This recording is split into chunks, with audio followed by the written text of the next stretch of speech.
Health is wealth. You better prioritize your health. That better be one of your non-negotiables. Health, what does health mean? Health means getting sleep and eating right. That's got to be one of your non-negotiables, that I will get at least 7 hours. You can't tell me there's no excuses. You can't tell me, like, you got to live. You can't tell me life goes on and then hold me back from doing the life goes on. God is my witness. I have never asked God to help me walk. I have just asked to give me the strength to deal with whatever's given me. Just give me that strength to deal with it. Give me the wisdom, give me the discernment to deal with it. Much like Job, right? You can't save other people if you're dead. So you kind of got to save yourself first. That doesn't mean be selfish. It means that if you love yourself, you become a better lover. Absolutely. You're a leader. Men, women, I don't care what your position in life is. If you do not learn to lead yourself, you will fail. There's one thing that all champions have in common. They get shit done. So welcome to the Get Shit Done experience. Well, we are back at it again. This is the Get Shit Done experience, also known as the GSDX podcast. I'm looking at you right now. And again, I'm very thankful. I like to start off every show by thanking you for joining us, not only today, but those of you that are playing along and have viewed or listened to several episodes. You have a special place in my heart, and I cannot thank you enough. And I know you're out there getting shit done. That's what we're going to do today. I am here with a fantastic human being who's been there, done that, and bought the t-shirt. This is a gentleman by the name of Mr. Brian P. Swift. You could call him Brian Swift. He told me so. He's an author of a book called Up. Getting up is the key to life. Down but not out. Slowed but not stopped. Bent but not broken. You could check it out right here. And by the way, we are going to put all of the information that you need in the show notes so that you can purchase this book. I'm certain that it's going to be inspirational for you and practical, and it's going to have actionable thoughts that you can apply to life because this gentleman has applied them to his own life. You may notice if you're watching on camera, but I'm going to say this because those of you that are listening to this on audio would not know this, but Brian is in a wheelchair. He's differently abled. And the one thing that I will tell you that is in no way, shape, or form affected is his brain and his ability to communicate, because he's about to dominate the microphone, so get ready. Brian, welcome to the show. Thank you for having me. It's an honor. I'm not so sure yet. Just give it time. We'll do our best to try and prove that it's an honor, but you know, that's a lot of pressure. I'd love to start out by also introducing the fact that you spent 20 years in corporate USA, and then you found purpose in your life, your new life situation.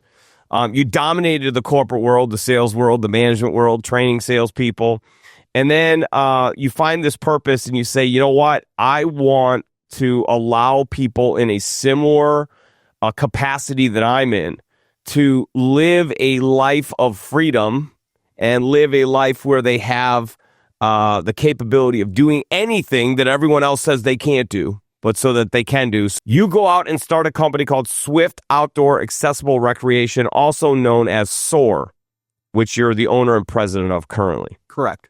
So give us some background on how we find you differently abled today. Well, and I'll try to keep it short. So, no, don't. We record as long as you want to, baby. All right. So let's go back to 1979. Okay, not that far back. Back when we had, I told you it was far. No, okay, fine. Long story. Go ahead. You go. So 1979, back when we had great music. Mm-hmm. I remember it was a different time. Yeah. Day after Christmas, January 26th, after spending obviously a lot of time with family and friends, I went out. I was 17 years old, senior in high school, went out to play football at a local park with my friends. I was running with the ball. I got tackled from behind. Why? Because I'm not so swift.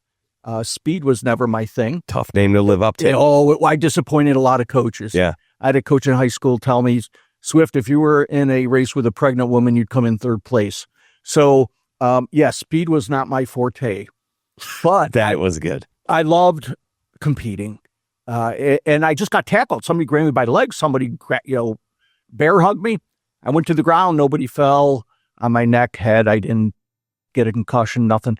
but unfortunately, it'd be the last time I ever walked again, to some degree, at least. Well, wait a minute. Did you fall awkwardly, or like, is there a chance that some of this had been a buildup of being an athlete for years? And the doctors are puzzled. Still, I mean, back then they were like, we have no explanation why that would have happened with what happened.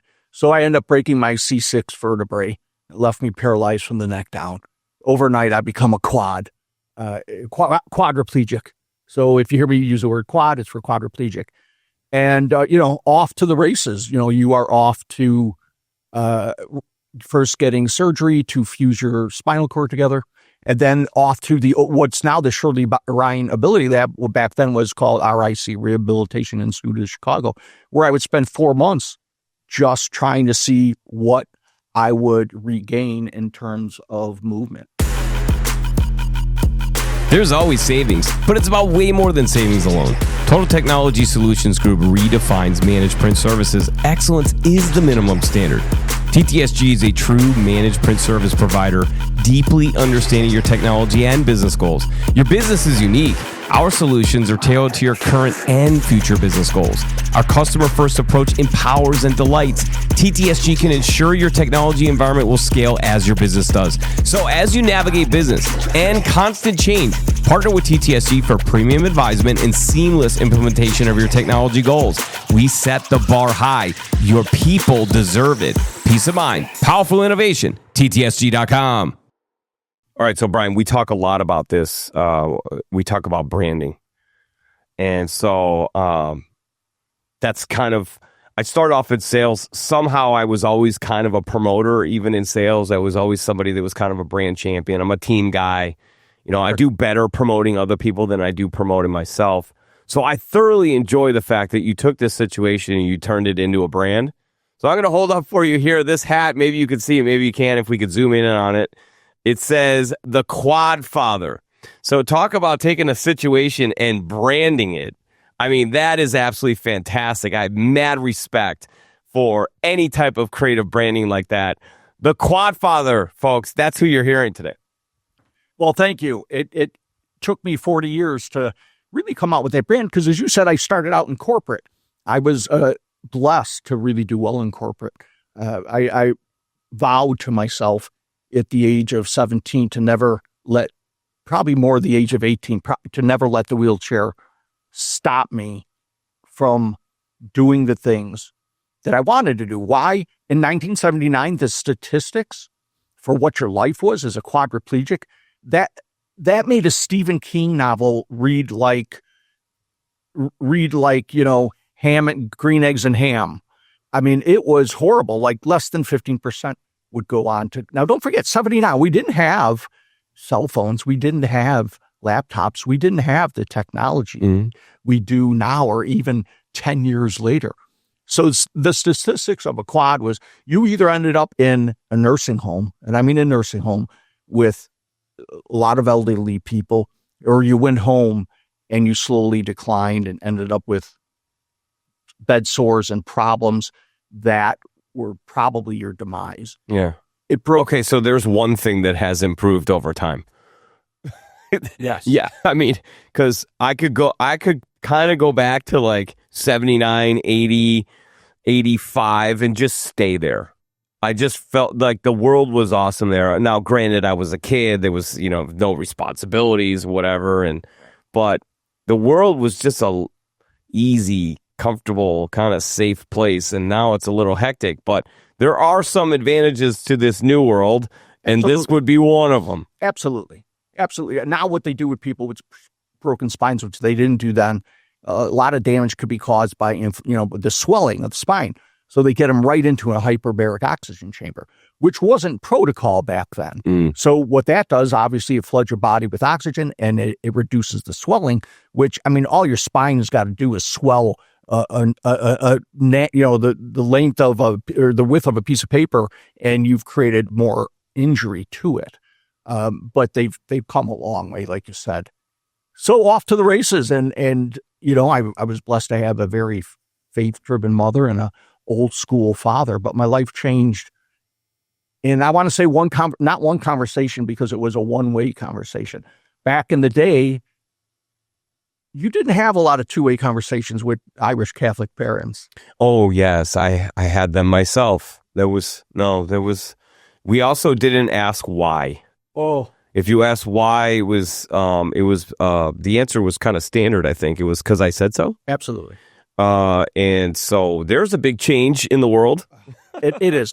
And partially good. Yeah. Partially good. And I can explain that another time and my feelings on that, but it is partially good. But, I had Italian friends, same way. I mean, whether you're Irish or Italian, it was a different world. Mm-hmm. So I'll paint this quick picture for you.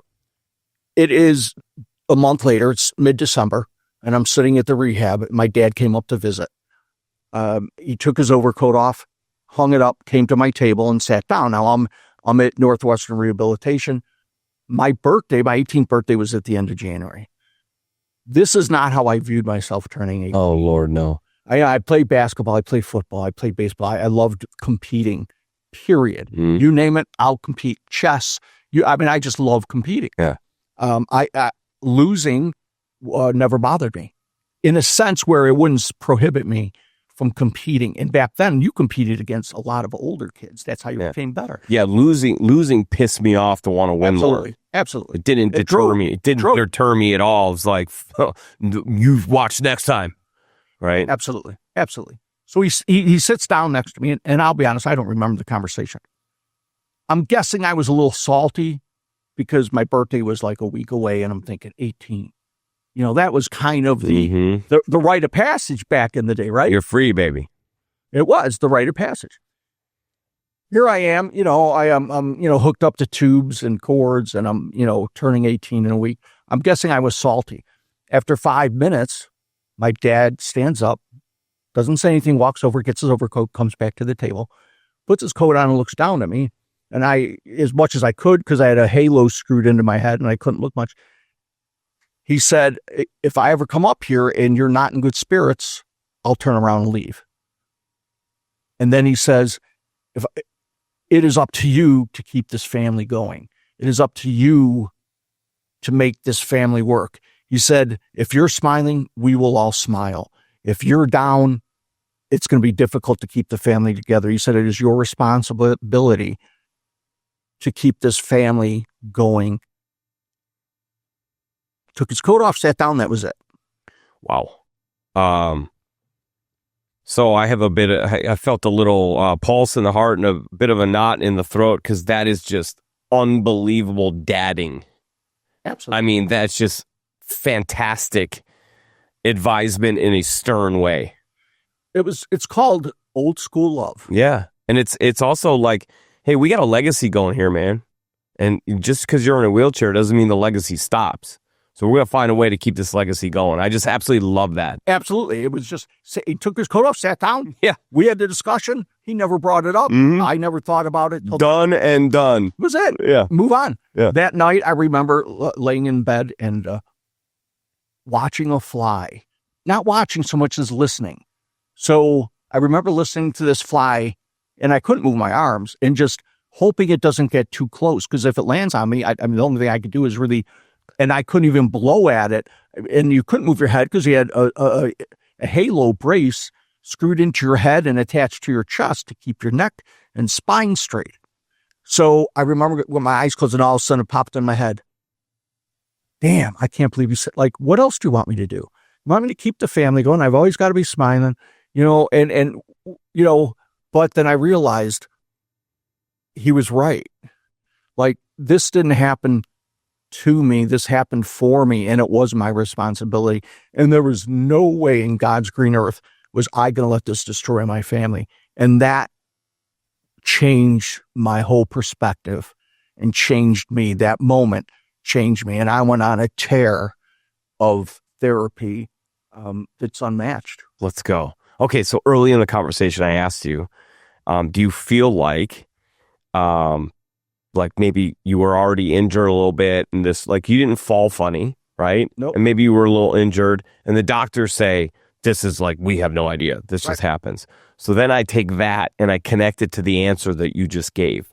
And that leads me to believe that there are some people that God uses in very, very interesting ways. Absolutely. That the person that is being used in that interesting way doesn't really understand at the time. Could you imagine Moses being like, why am I talking to a bush on fire? Like, what is happening right now? Right. And leading people through the Red Sea and through the desert and like all this stuff. He's like, when am I getting this thing? But we're not here today if those things didn't happen. So when you tell that part, it kind of tickles the heart and soul a little bit, because I'm just thinking to myself, like, now if you look back at the good you've done, the people you've influenced, the lives you've touched, the inspiration that you've poured out to the community, like, you are being utilized to be the one who's strong enough, with great leadership from your parents, to carry the torch for this message. Absolutely. I mean, my mom was, her message, and she's still here today, 88 years old, 87, she'll be 88. How old? What's mom's name? Alice Swift. Alice. So nice to meet you. I call her the gritty grandma, and I do some videos with her because I'm in the garage a lot, and I'll give her 2-pound weights, and I'll be like, okay, you got to lift these with me. So if you look for some gritty grandma out there, she is hilarious, and she's a saint. Find me a person that doesn't love a gritty grandma. Like, come on. Absolutely. A little bit of sass in there, some toughness, but also we'll pinch your cheek, showing love and all that stuff. So her message to me was, things happen for a reason. We don't always know the answer. You just got to keep your faith that there is a good reason that God put you in this position. Mm-hmm. And as God is my witness, I have never asked God to help me walk. I have just asked to give me the strength to deal whatever's given me. Just give me that strength to deal with it. Give me the wisdom, give me the discernment to deal with it. Much like Job, right? Mm-hmm. Look at what Job went through. He was blessed with the ability to deal, cope, understand, have the right discernment for what's going on. And I feel I've been blessed with that. It's amazing. So now you're motivated. Now you're motivated. Like, you're feeling the fire in the belly, like you're motivated. And so you go on this therapy kick. So explain what that's like and how you're keeping your head in the game as you're going along, and what's the self-talk that you're using to keep yourself inspired, and because you're not going to see chunks, right, of success. You're going to see real small incremental success. And I think this is the reason why people give up on their hopes, dreams, and goals, because they don't get the chunks of success, so they give up. And the good part is, like, right after you decide not to quit. But people quit before they get to the gooey nougat. You had to hold the line. So what was the process? What therapy are we doing? What's the regimen? And what's the self-talk? All right, man, that's a lot, but I'm going to put it. I do. I'll ask the 9 questions at one time. Because, it brings me to a business discussion I have with people. People, to your comment of quitting before the nougat. Here it is. People out there don't realize that it takes 80% of your effort to get 50% of the way to where that nougat. And it only takes 20 more percent to get that next 50%. But they quit because they feel I've given 80 or 90% and I've only gotten halfway there. And they're right. But they don't realize that it only takes 20 more percent to get that other 50%. Yeah. That being said, I'll drift back. So what bothered me was the statistics that they treated you like. So you were a C6 quadriplegic. This is what C6 quadriplegics can do. Yeah, here's what you do now. So you probably don't go to school, because there's very small percentage that go to school. Less than 10% ever really stay in a relationship or have a relationship. Less than this percentage go work full time in corporate. Now this is before technology, so I understand. Today I understand some, but back then it was just, don't tell me what I can't do. Yeah. You're never going to walk, you can't do this. So therapy starts, and I'm like, give me more weights to lift out, give me more weights. Well, early in the rehab, they're trying to find a wheelchair for you. And they're like, well, we can get him an electric wheelchair. My dad was like, no, he's not going home in an electric wheelchair. So you better learn to push.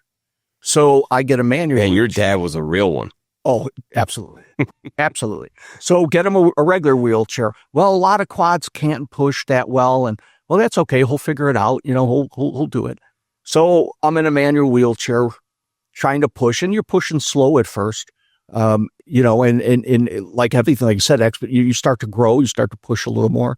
I asked for weights from the OTPT to bring into my room so that when other people are watching TV, I could be exercising. No, we can't do that. It's against policy, and we don't want you to get hurt. And so I find a way to borrow some weights and bring them into my room. So at night, I'm lifting, and embarrassing, maybe 5-pound weights, then 7, then 10 pounds, and I'm doing this on my own. I go into therapy, and they're like, "Wow, 10 pounds." We usually don't see that kind of stuff out of quads like that. I work hard. I'm lucky. I'm blessed. And then I'm pushing myself better in the wheelchair and pushing myself better. And, what is that room? Well, that's where they do water therapy. Well, when do I get to do that? Oh, you're a quad. You can't do water therapy because it says you can't do water therapy. Well, I want to do water therapy. Well, that's not what quads can't do that. Put me in the water.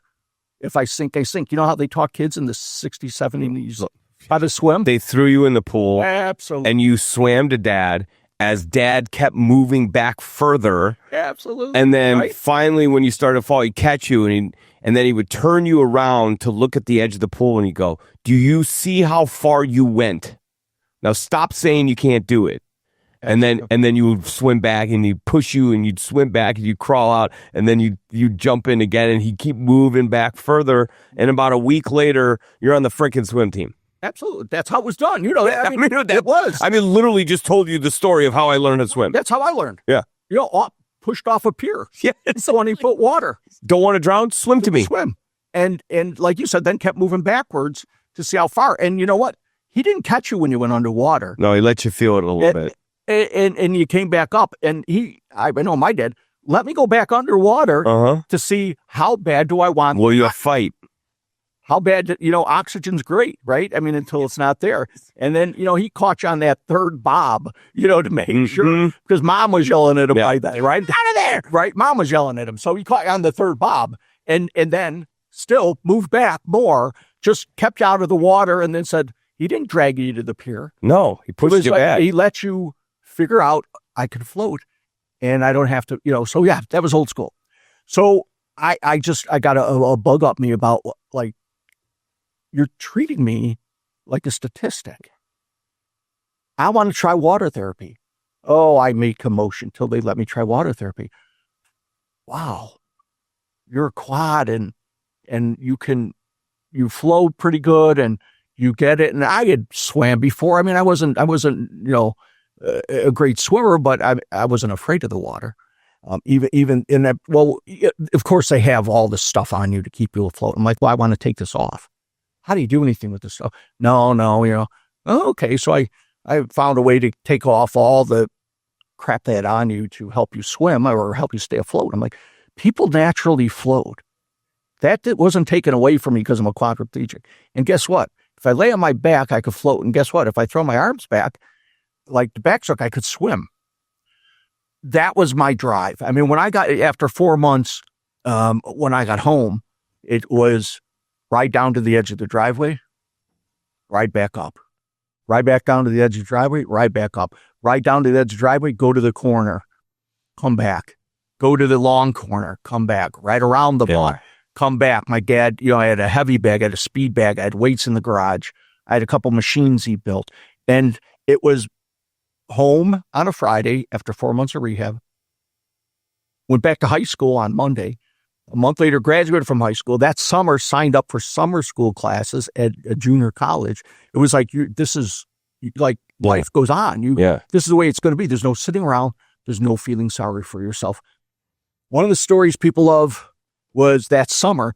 So quads don't sweat.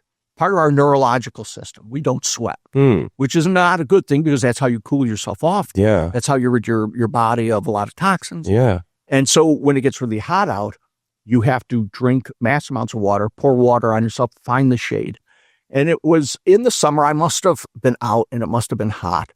and I was having a sarcastic conversation with my mom. Sarcasm is my second language. Yeah, I enjoy it quite a bit. I've got a doctorate degree in sarcasm. My dad came in the front door, and I didn't know he was there. And my mom, I mean, I wasn't being rude or ignorant to my mom. We were having fun. What he heard wasn't. Yeah, he heard. Yeah, he didn't hear the setup of the joke. No, or the sarcasm. Yeah. What he heard was something different, and I'm not sure what part he heard. So he comes walking in, and he walks through the kitchen, sets his briefcase on the counter, looks at me and says, you know, if you're looking for sympathy, you could find it in the dictionary between shit and syphilis. Picks up his briefcase and just keeps walking, goes into the family room, turns the TV on, sits to watch baseball. That was Pops. Your dad's really freaking cool. Oh, it's absolutely cool. That was it. It's awesome. I think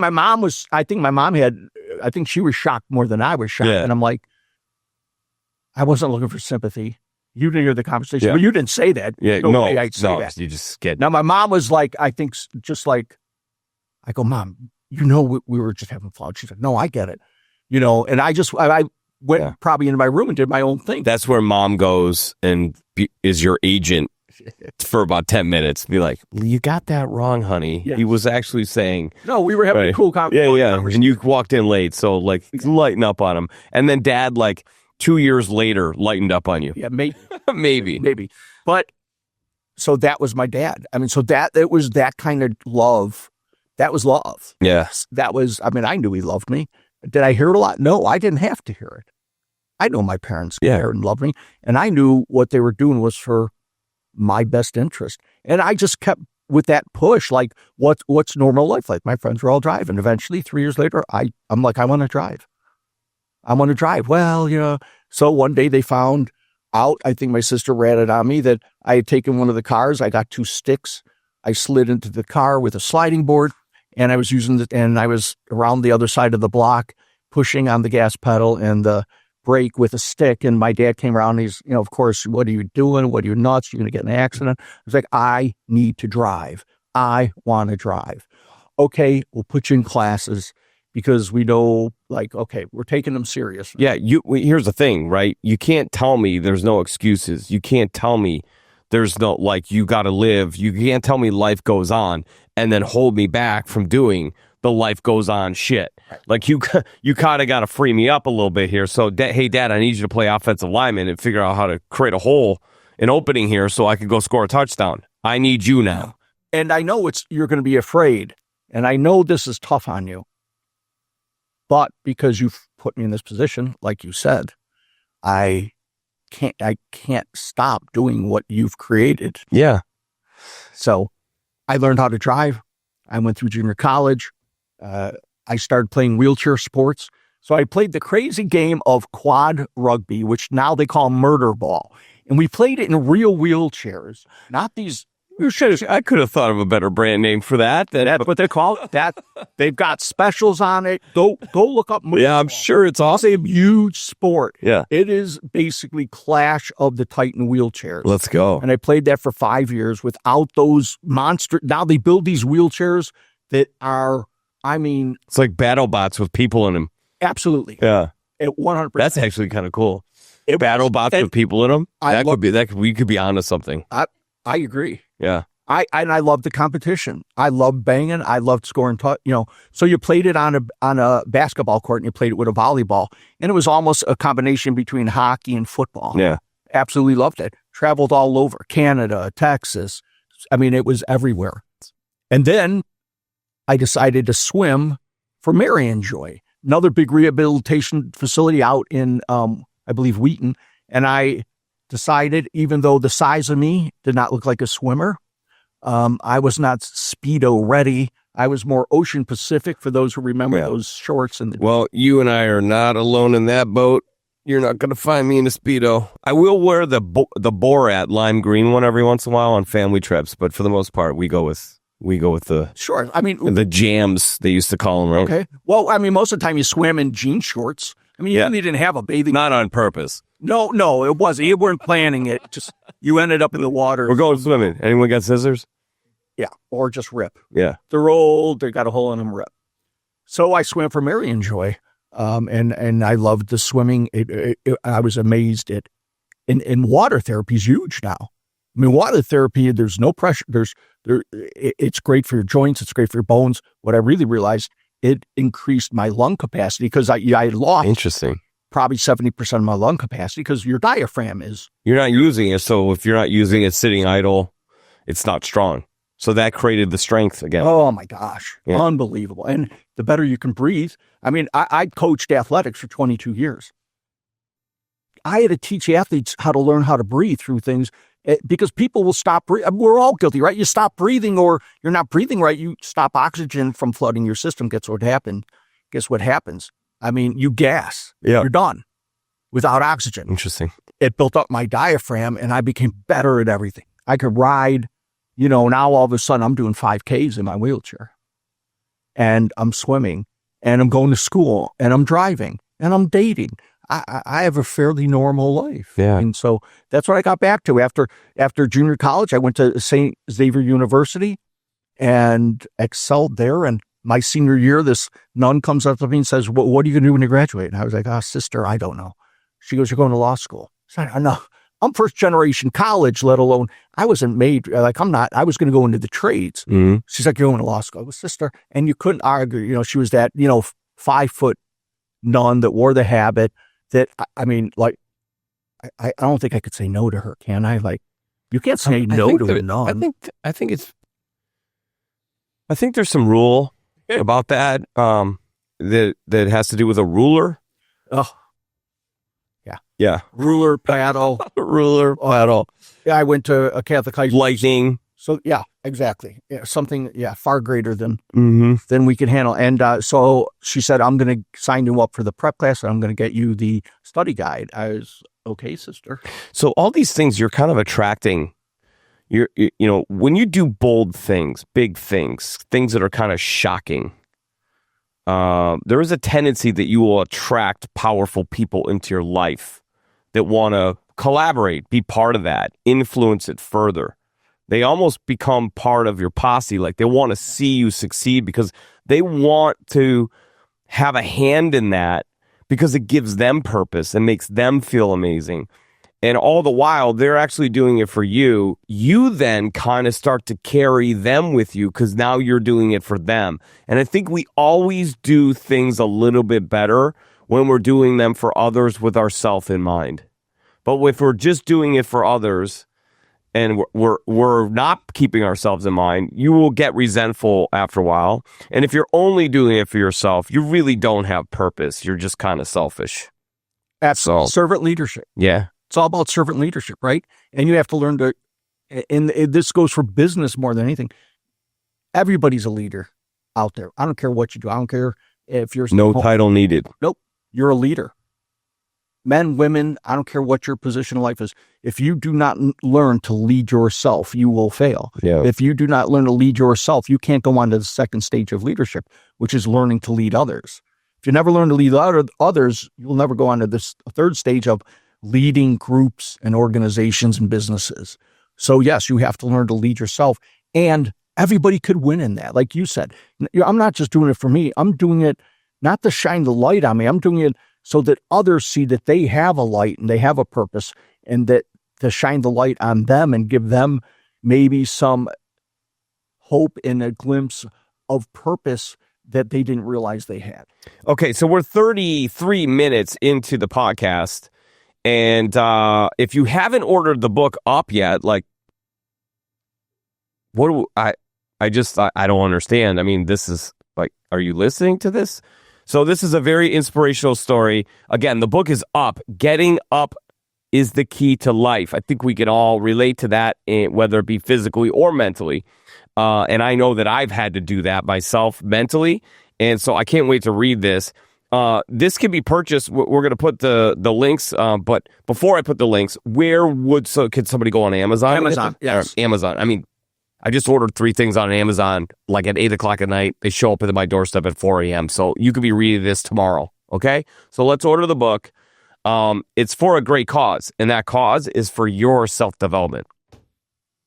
Thank you for that. And you know what? It's it is a story with a lot of impact that I hope people can get nuggets out of. That's why it was written. Again, not to shine a light on what I've done, but to let people know there's hope, there's purpose. You've just got to be willing to follow a certain path, be honest with yourself. Honesty is so critical, to be honest with yourself, and then find out what your purpose is, and then find out what your values are. If you don't know what your values are and your purposes, it's hard to move forward. Okay, individuals, you hear that, but brands, I hope you heard that too. And I've gotten some kickback on LinkedIn, like nobody cares about core values and this and that. I will tell you right now, you're absolutely wrong. You may not know that you have them because you haven't taken pen to paper to write them down, but you have core values, you have principles. Maybe it would be a great exercise to write them down. And if you're a brand, if you go away for a weekend and get your leadership team to sit in a room without interruption, you will come up with 5 core values that are absolutely brilliant that you could use to brand your organization, which you then, every recruit that comes into the business is brought into those values. Every partner that you bring into the organization is brought into those values. Every time you market the company, you're marketing products and services attached to those values. That way people will buy from you for more than price. We don't want to sell on price. We want to sell on values, principles, and outcomes. So that is such a great point, and I hope that brands will do that. So we talked about, I asked you like 9 questions in one, and I think you just nailed the answer to like the first 4. Okay. But one of the things that, and let's be real, okay, this is not all sunshine and lollipops and roses, okay? This is some real life stuff. So we can't just sit here and be completely vulnerable and honest and say that dad gave you great advice and you're a powerhouse and you're so mentally strong and there was never a moment where you had a challenge and you could swim across a lake on your own and all this stuff. I mean, yes, those things happen, but there was also probably some really low times, some really negative talk in your brain. How did you cope with that? And how did you take the negative talk, turn it into positive talk that turns into positive actions, that turns into positive habit, that turns into the Brian P. Swift JD that is sitting in front of me right now? Awesome question. And right? One is awesome question, because that's more important than anything else I said. Because right now, as a mindset coach, I drive human performance, and you cannot drive any type of performance without that person believing in themselves and convincing themselves that they are capable of. Because for those of you that don't know, the average person has approximately 50 to 60,000 thoughts a day. Out of those 50 or 60,000, 80% of them are negative. Mm-hmm. How we ever do anything positive in our life is amazing. And 90% of them, of the negative thoughts, are repetitive. Yes. And they create cortisol, which makes you achy. Absolutely. And it's not just our conscious mind that does it, it's our subconscious mind. Going forward, I was blessed to have this amazing faith driven by my family. Faith alone just might not get you where you want to go. I had dark times. So I was blessed to learn and understand. And with a father, if you've heard the stories, would not allow me to sit in a bedroom, lay in bed, and feel sorry for myself. It is okay to have a bad day. It is okay to have a bad couple days. What's not acceptable is to let a bad situation, which I've had out on a date, I look down, I've peed myself because my catheter got clogged. I'm on a date, my pants are, I learn quick, don't wear anything light because that wet spot, I've been in corporate meetings where I've had an accident. And I know I'm sitting in a corporate room with 25 to 30 vice presidents, presidents, heads of departments. And I'm sitting there and I'm like, I think you just crapped yourself. What do you do? Well, I mean, I was prepared for that. I always wore something dark. I always had a towel in the back of my wheelchair. How do I sit here through this meeting staying focused? And jeez, I'm sitting there, okay, I know I'm full of crap, but now I'm really full of crap. And those are things that happen and it's real. And I can't go in and take care of it myself. Yeah. I've got to deal with it. And I read a lot. I read a lot of really good books. I back to my original, don't let you could have a bad situation. That could turn into a bad day. We all have bad days. That's life. As long as you learn from it. Mm-hmm. I'm a believer, and I'll talk about later, sometimes you win, sometimes you learn. I have not lost in 15 years. I refuse to lose. Mm-hmm. You can have 2 bad days, but you never, this is non-negotiable. One of your non-negotiables should be, you never let 2 bad days turn into a bad week. And don't let a bad week turn into a bad month. And don't let a bad month turn into a bad 6 months or a year. Find and understand what it takes to get yourself out of it. And I knew what it took to get myself out of it. Okay, so as we're setting up for this, we talked a little bit, and I said, you're like an NFL cornerback, right? A corner. It's like, you're going to give up the 15-yard first down. You can't carry it to the next play. Otherwise, the next play is a touchdown. So you better have a short memory. I'm teaching my 15-year-old how to golf. In fact, can I do a shout out to my kid real quick? Better. Griffin, I'm so proud of you. He has broken 100, right? Which 95% of golfers never do. 30 years in golf, never break 100. He's been playing for the total of 6 months. And his last 3 rounds, he broke 100. He was rolling the ball for the first 2 months. This is a guy who was a travel baseball player, like outstanding. And he was just struggling so bad. It was like, I'm carrying the struggle in my heart with him because he's watching me play and he's trying to do this and he knows he's an athlete and he's just struggling so bad. So I'm like carrying that weight. I know he's torn up inside. And then something clicked. He just kept going to the range, just kept going and going and going and going. Blisters on his hands were bleeding in April. He came home from the range, blisters, hands bleeding. I'm like, what did you do, son? I'm like, let me check your grip. Are you holding it right? And he was holding it right. He just hit so many balls. And it clicked. And now he's broken 100 3 times in a row. So to your point, it's like the right mindset. You never lose. You keep learning. You just keep going. You keep going. You keep going. And you keep the mindset right. And then eventually really, really good things happen for you. So what a fantastic lesson for anyone listening, but it's such a fantastic lesson for athletes, salespeople, entrepreneurs trying to start their business. They're just that, man, they're pitching their product or service and people just are not like rolling over and showing their tummy and saying, I'll buy 1,000.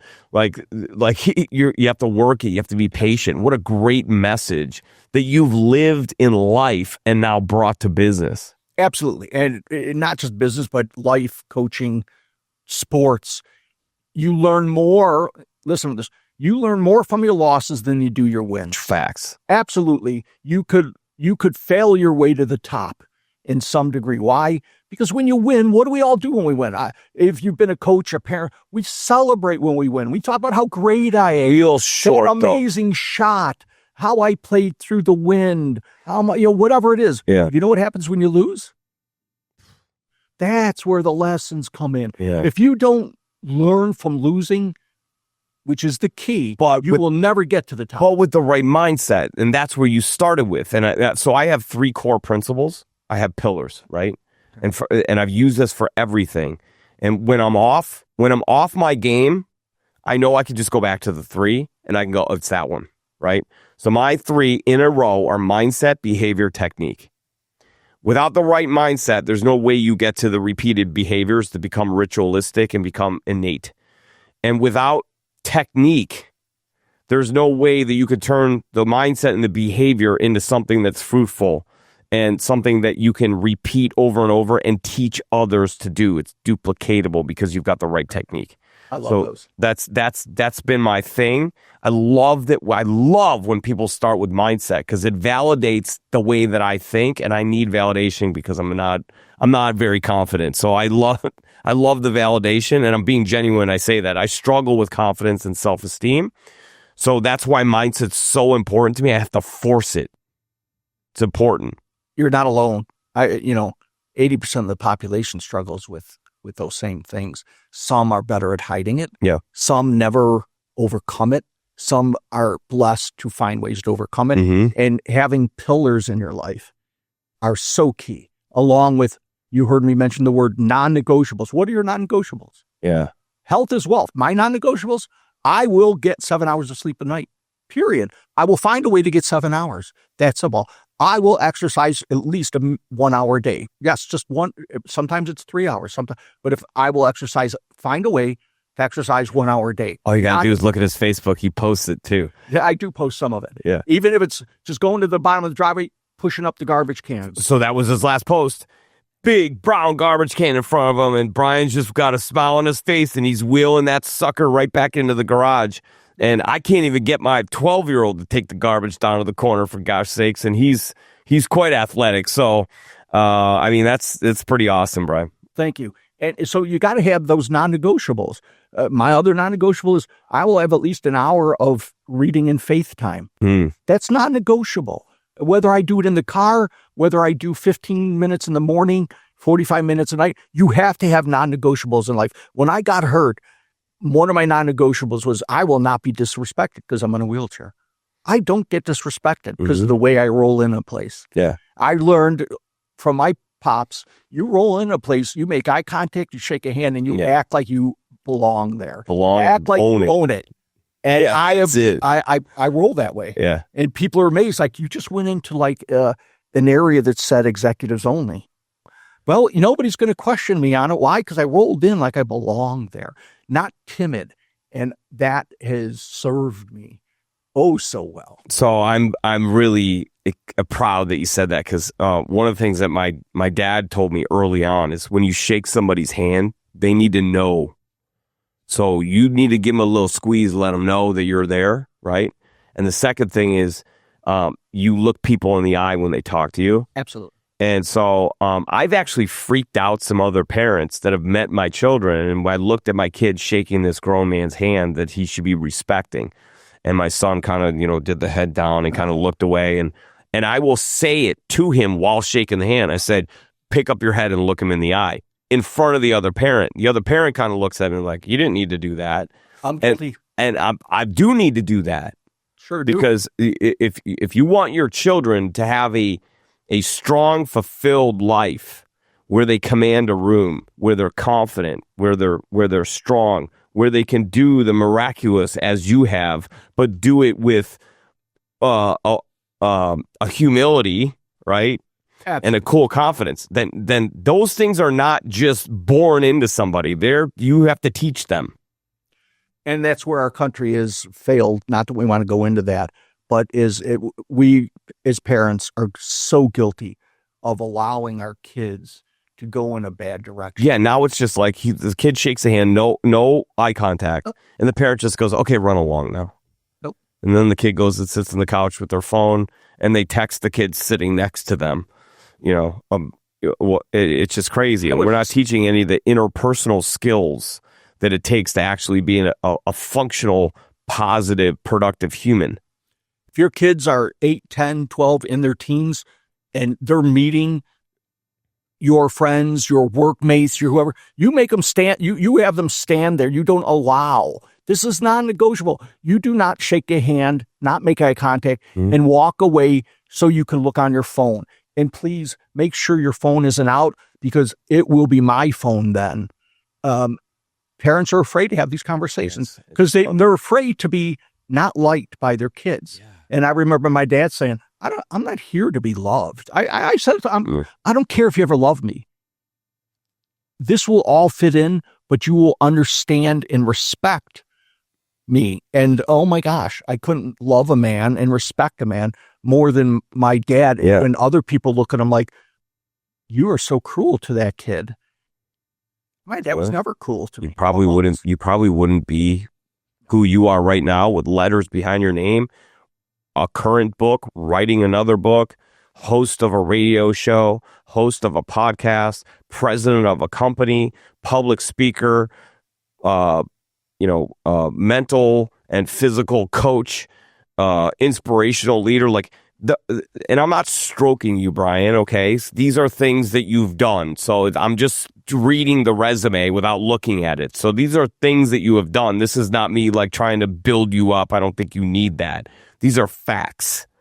Okay, so you're not in the spot that you're in without that type of mindset, upbringing, accountability, and that belief system that I ain't going to lose.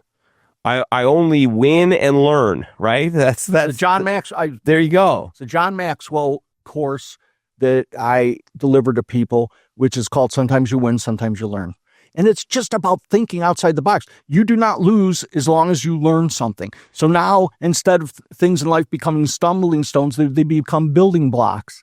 And you build on them when you fail, because there is no failing. If you've learned from something, there's no losing, there's no failing, as long as you've learned from it. So I'm a certified John Maxwell coach and speaker, and I've learned so many lessons from that man. But I've learned to look at things differently and not always accept those criteria like I was judged when I was in the rehab at the age of 18. So here's an example. And, think about it. Are you is the glass half full or is it half empty? What kind of person are you? Me? Yeah. For years, I was half empty. Okay. And I have put in the work to become a half full. And I bounced. I had an ebb and flow. And when the ebbs were good, man, you can't stop me. Right. But I guess it would be, the ebbs. Which one's good? The flow or the ebbs? I think the flow's good. When the flow was good. So the ebbs and flows. So the down part, let's say. That's humility. Oh man, I was a wreck. But man, when I was when things were rolling, man, I could just go. What I've had to figure out is how to just kind of streamline that process, and that came from a lot of work, a lot of journaling, a lot of positive self-talk, affirmation, and to your point, non-negotiables, which I'm going to have to write down after this episode because I'm not sure they're written down, which leads me to my next question for you. Like, when you say non-negotiables, like, what's the exercise you go through mentally and then in a practical form to establish those non-negotiables? And then do you schedule them? Because I found if you don't schedule the vacation, you ain't going, right? If you don't schedule the back massage or going to church, you're not going. You will find a way to not go. So like, how do you determine them? How do you then implement them? How do you repeat them? And then how do you turn them into a habit? All right. I will answer that 5-hour question in as brief as I can, but I got to go back to those listening. Are you a half empty person or a half full person? Is your glass half empty or is it half full? Ask yourself that. You want to know what I am? I am you could fill that glass person. It's never half empty or half full. It's refillable. I don't look at a glass as half empty or half full. I look at a glass and say, I can fill that whenever I want. You are the glass. Right? Okay. It doesn't have to be half empty or half full. That's something that's been said for hundreds of years. Yeah. Get out. We got to get away from this thinking. This is about mindset. And who said it? What were you thinking when you said it? And why did you make all of us say it? For hundreds of years. I could refer. Is that probably John Quincy Adams? Nobody liked it. Probably was one of those forefathers. Yeah. Or fifth fathers. I go with the John Adams. I don't know. You throw the Quincy in there, I'm out. I'm good with that. Yeah. But I could refill the glass person. Think outside this box that we've been so, I don't want to say paralyzed in, but we've accepted, are you half full, half empty? Right? We've all said it. Yeah. Right? Why does it have to be that way? Why? Yeah. Let's refill it. It's the fall in line mentality, I think, which, this is a country that kind of came from military types of setups because we were at war so often. So a lot of like how corporations are set up were post-war 9 to 5, a lot of the process and the procedures, a lot of the nomenclature, the belief system. And I think that's really cool the way you just said that, because I think we are awakening to the idea that we need to break what was 1950, 1960 types of thoughts, and we need to restructure those to what actually really makes sense. And we have enough of a body of work as a society to analyze that and go, Yeah, why is it half full or why is it half empty? Why can't we just fill that sucker up? We can. Yeah. We believe we can. And I'll add this to that. Not that what we came from in 1950s, 60s, the 20s, none of that was wrong. No, it needed to happen. Bad. It needed to happen. You built the foundation. Some of that is the foundation of greatness in our country. Mm-hmm. But now we need to add to it, like changing our thought process about, is the glass half full or half empty? I don't know. Like you said, all the nomenclatures we use, go the whole 9 yards. You know how? First down is 10. Exactly. It's 10 yards. But do you know where that came from? Mm-mm. The 9 yards was how many they could put 27 feet of, I believe, bullets in an airplane. And so they talk about using the whole 9 yards when you're out shooting at other things. Because 27 feet is 9 yards. Yes.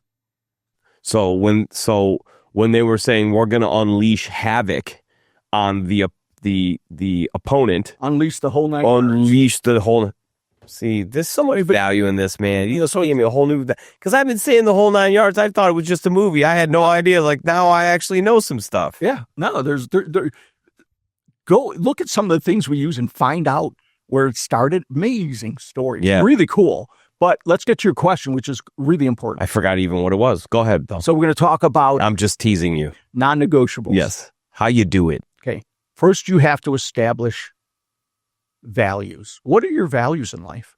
What do you value in life?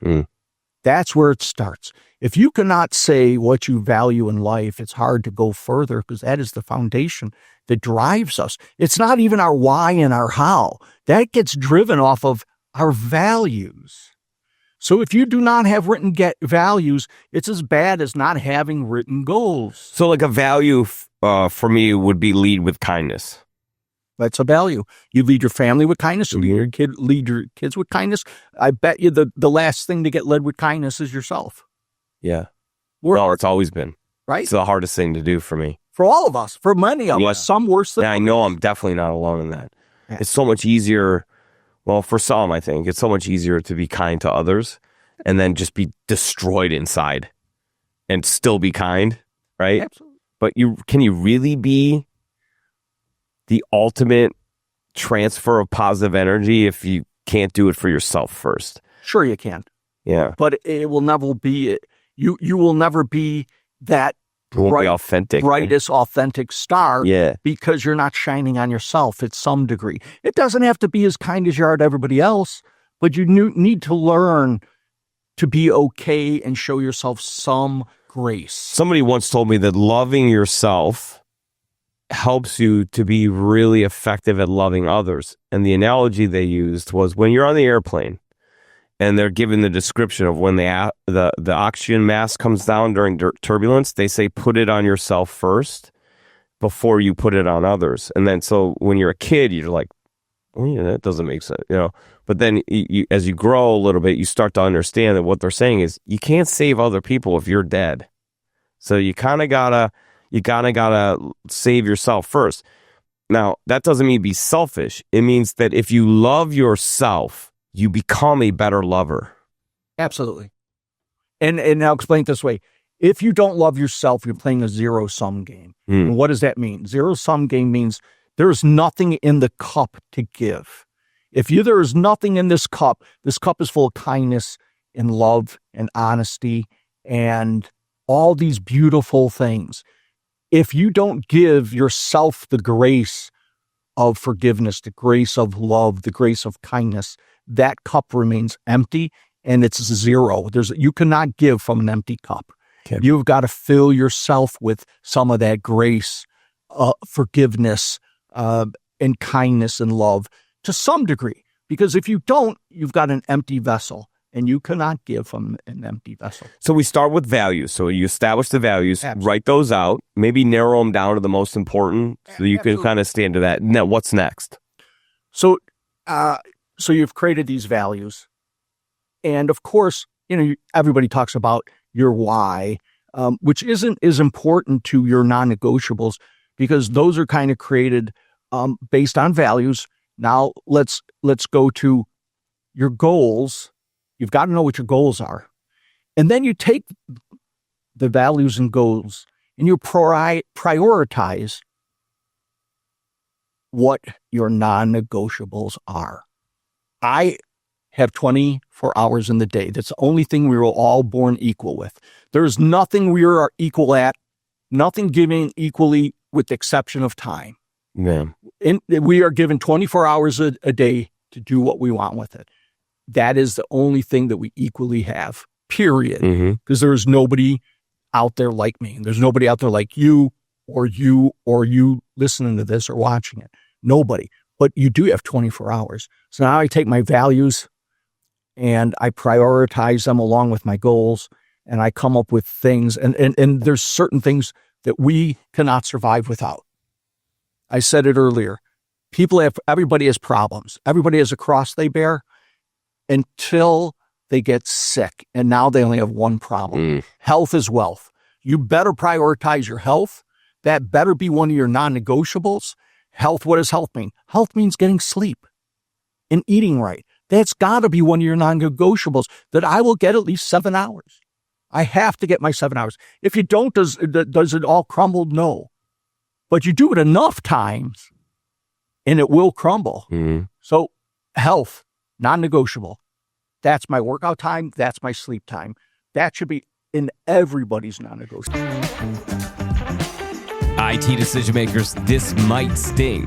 Frustrated with IT issues, security threats, and the stress of your technology infrastructure, your technology should blend seamlessly with your business objectives. Technology infrastructure management with limited resources can be exhausting and counterproductive. Do you have an MSP but still have problems and technical hiccups? GSD's advisement, proactive maintenance, cutting-edge cybersecurity, cloud solutions, data backup, and local 24/7 help desk can change the game. Your technology should outpace your business operations to allow for growth, and proactive strategies should prevent issues before they arise. Get back your time and your money with GSD. Drive business forward. Leave the technology to GSD. GSDnow.com. Are all these written out? Like, you have them visible? Like, are you a sticky note person that's got reminders around? Are they written into a journal? Are you a set reminders on your Outlook calendar and it sends you a chirp and it says, hey, it's time to work out, brother? Like what's your thing? Okay, so the last part of that question was, do you plan this? Yes and no. So let's go backwards now. You got 24 hours in a day. After I set my non-negotiables, I say I'm sleeping for 7. I'm working out at least 1 hour a day. I'm setting an hour for faith time and maybe reading. My other non-negotiable is I'm setting an hour to return calls and to touch base with family. Whatever those non-negotiables are. So my non-negotiables are 11 hours. Okay. That's my non-negotiables. So you reverse engineer. Absolutely. So now I've got 11 hours of non-negotiables. Just think. I've got 13 hours. To go. 13? Yeah. 13. What do you do? 13 hours, I could do anything. That's, for me, that would be like 13 hours. Probably 5 rounds of golf, I think I could get out. 13 hours. And I've not seen anybody's non-negotiables probably more than 12, maybe 13 hours. Somebody that's like, whatever. But just think, say your non-negotiables are 13 hours. You've got 11 hours to play with. 11 hours where if I don't work out in those, I still have time at the end. I still have time here. So no, I don't necessarily plan it. I reverse engineer it. I love it. Okay, so real quick, if you don't mind, I know we do this podcast. I know that I talk to all of you about branding and marketing and inspirational people, and I bring leaders to you. And I know you see the signage around me, and I know that I've embedded ad reads into the podcast, but I just want to on air just make note real quick that there's 3 companies run out of this facility, and we're here recording in the studio, the Get Shit Done experience. You'll see the signage. So GSD Technologies is your absolute IT go-to. We're an MSP. Anything you need or want having to do with IT solutions, I got you covered. TTSG is a managed print service. If you need copiers, printers, and you don't want the hassle of having to worry about the supplies and you need service immediately and rapidly, and you actually want to talk to a human that loves you and cares about you and answers the phone immediately and takes care of your problems, TTSG is your go-to.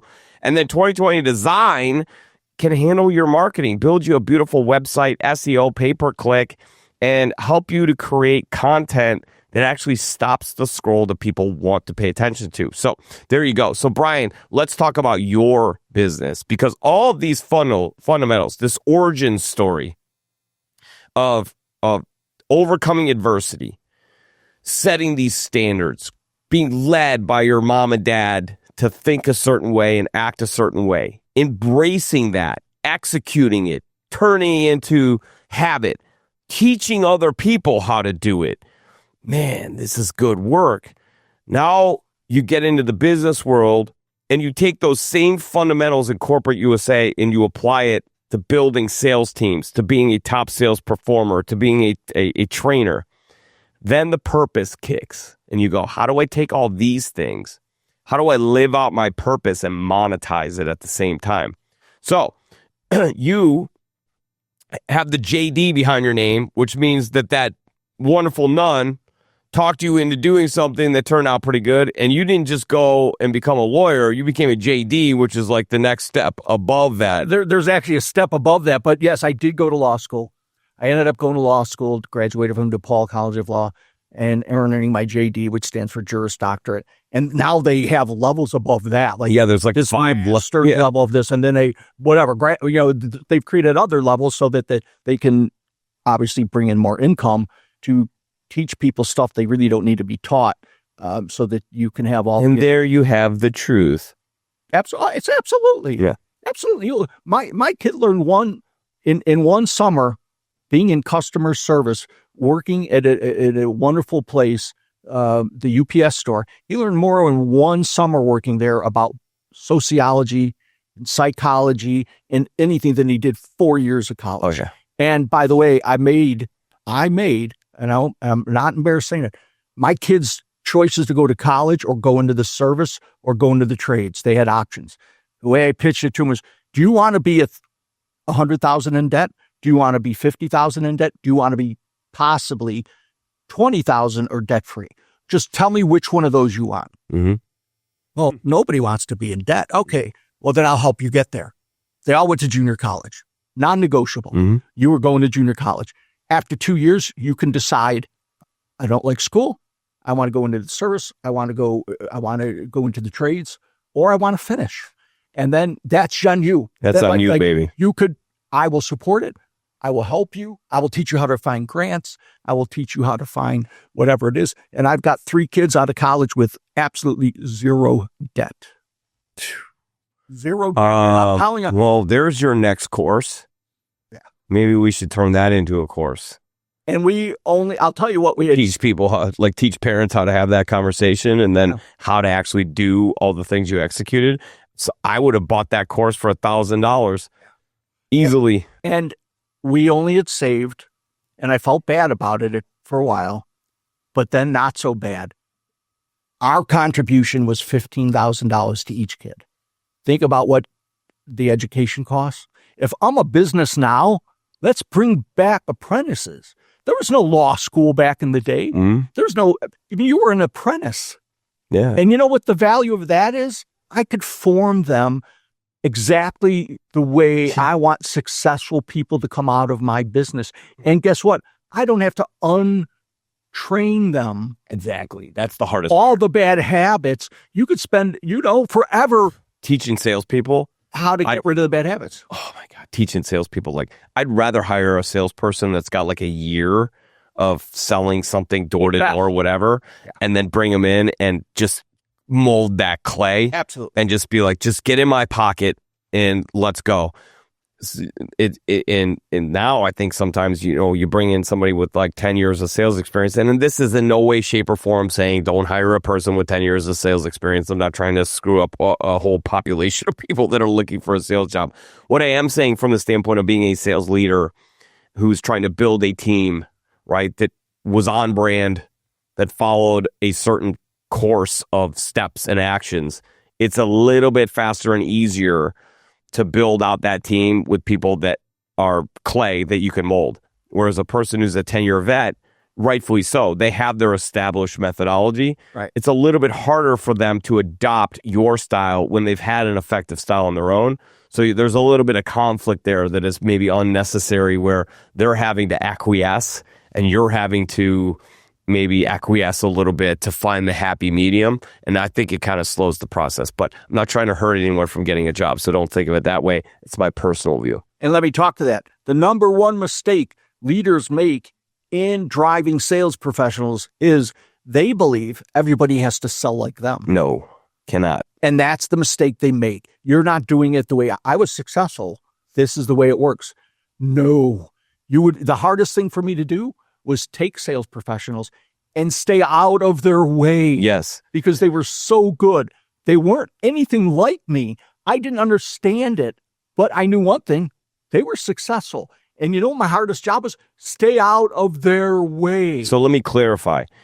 What I love to do when I was a director of sales or leading sales teams is build the framework. And within the framework, there's multiple different paths. So if I have an analytical type of salesperson, I got a path for you that's going to work. Totally. If I've got an emotional salesperson, I got a different path for you, but both are within the framework. But at the same time, you got somebody who's amazing at phone calls, then I'm gonna essentially design a system where 50% of their activity is the sales calls. The other 50%, they're still going to do emails, still doing networking events, still creating content. But if I have an unbelievable content creator, influencer, then I'm going to find a way to help them set up a podcast to create as much content as they possibly can. And then the phone calls at that point are going to be maybe only 10% of what they do. But for an organization right now to say to every salesperson, you will follow this system, 50% of the people are going to adopt it. The rest of it is a crapshoot. You have no idea because you've set up a system that only appeals to one personality type. You have to be able to set up a framework and then fit personality types into the framework so they all can be effective. That's the critical piece that I loved. Absolutely. And one of my big pillars for success was making 100 calls a day. People didn't, and so I didn't force it and say, by 9 o'clock, you're going to be on the phone till this time. And then from this time, I would say, I don't care. Minimum, you've got to make 75. If you want to be the best, succeed, you've got to make 100. Here's one of my keys. 9 by 9. Anybody out there that worked for me knows I breathe 9 to 9.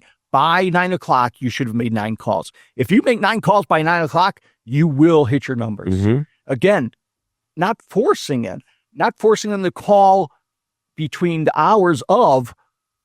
But if you're not making those calls, you have to figure out, with my help and guidance, why you're not making those calls. Mm-hmm. And some people have to go the backwards route and realize, reverse engineer their day to the why, when so many people are. So, one, do not train everybody to be like you. It is a kiss of death. 2, do not force their day, but create these pillars like 9 by 9, ways that work that they can implement almost like a best demonstrated practice so that they can implement in their way so they could create their path to success. So this is the reason why I think a lot of folks are catching on to the idea that it's better to hire coaches that manage than managers that coach, right? Because coaches that manage, just think of this example, the Chicago Bulls, right? You got a star player like Michael Jordan. Naturally, get the hell out of his way. Give him the rock as much as possible. If he's hot, go to him. If he's not, find a way for him to work within the system. Michael Jordan ran within the triangle offense that Phil Jackson and Jerry Krause. That whole crew put that triangle offense in place, which, by the way, then went to LA and it worked just as effectively there. So you could see how the system works. But Jordan was the key piece. You knew Rodman did his thing. You weren't giving Rodman the rock. Rodman was exactly what he was supposed to do, clean up the boards. Pippen was exactly what he was supposed to do, right? And within the triangle, be ready. But then you got guys like Steve Kerr, didn't play a ton of minutes. Role players. But role players. And by the way, you could make an argument with some of those teams. Take Steve Kerr off the team.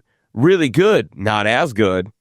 Take the triangle offense out of Michael Jordan. Jordan never won a championship without the triangle offense. So you got to say that there's a big part of that. Never won a championship without Phil Jackson there, right? So, it takes the whole thing. So to your point, like you've got these players, they all play different roles in that. You can't get every player to become you and play like you and think that you're going to win championships.